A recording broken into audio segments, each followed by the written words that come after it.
raja pertama Kerajaan Majapahit, pada tanggal 12 November tahun 1293. Ranggalawe adalah salah satu pengikut setia Raden Wijaya. Ia adalah putra Arya Wiraraja Bupati Sumeneb dan memiliki paman bernama Lembusora. Diceritakan jika Ranggalawe, Arya Wiraraja dan Lembusora mendukung Raden Wijaya yang merintis Kerajaan Majapahit di tepi Sungai Brantas, Mojokerto. Namun Ranggalawe sempat dianggap melakukan pemberontakan saat Kerajaan Majapahit yang masih berusia muda. Ia lalu meninggal di tangan Kebu Anabrang yang memimpin pasukan Majapahit menyerang Tuban. Peperangan mereka terjadi di sekitar Sungai Tambak Beras, Jombang. Dalam Kakawin Nagara Kretagama tidak disebutkan ada pemberontakan dari Ranggalawe. Namun di Kidung Ranggalawe dijelaskan jika konflik Ranggalawe dengan Majapahit berawal saat pengangkatan Nambi sebagai Patih Amangkubumi Majapahit. Dikutip dari historia.co.id, Kidung Ranggalawe menyebut Ranggalawe sebagai amancanagara di Tuban dan adipati di Datara, tokoh yang memimpin pasukan Singasari ke Melayu, menjadi panglima perang dan mendapat nama Kebu Anabrang. Namun Kidung Harsawijaya menyebut Ranggalawe sebagai Patih Amangkubumi, Nambi sebagai Demung dan Sora sebagai Tumenggung.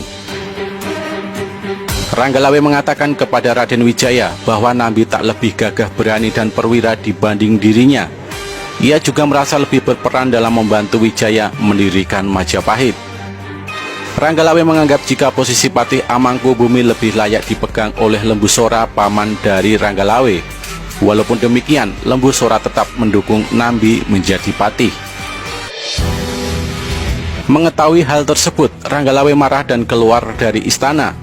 Lembusora meminta keponakannya untuk meminta maaf kepada Raden Wijaya.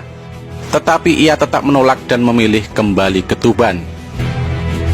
Nambi kemudian dipengaruhi dengan desas-desus yang mengatakan Ranggalawe akan melakukan pemberontakan pada Majapahit. Ia pun menyerang Tuban ditemani oleh Lembusora dan Kebu Anabrang. Dalam peperangan tersebut, Ranggalawe dan Kebu Anabrang sama-sama tewas di Sungai Tambak Beras. Ranggalawe tewas di tangan Kebu Anabrang, sementara Anabrang tewas di tangan Lembusora, yang menikamnya saat tahu keponakannya Ranggalawe sekarat. Oleh Raden Wijaya, jasad Ranggalawe dan Mahisa Anabrang dibawa ke Puri Majapahit untuk mendapatkan penghormatan, serta disucikan lalu dibakar dan abunya dibuang ke laut. Ranggalawe tetap dianggap pahlawan dan keturunannya tetap diberi kesempatan untuk memimpin Tuban, karena Ranggalawe berjasa besar pada Raden Wijaya saat memulai Kerajaan Majapahit. Hingga saat ini Ranggalawe tetap menjadi pahlawan bagi masyarakat Tuban.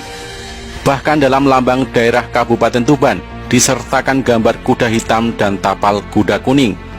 Disebutkan kuda hitam adalah kesayangan Ranggalawe, pahlawan yang diagungkan oleh masyarakat Tuban karena keikhlasannya mengabdi kepada negara, watak kesatrianya yang luhur dan memiliki keberanian yang luar biasa. Sedangkan tapal kuda Ranggalawe berwarna kuning emas melingkari warna dasar merah dan hitam, melambangkan kepahlawanan yang cemerlang dari Ranggalawe.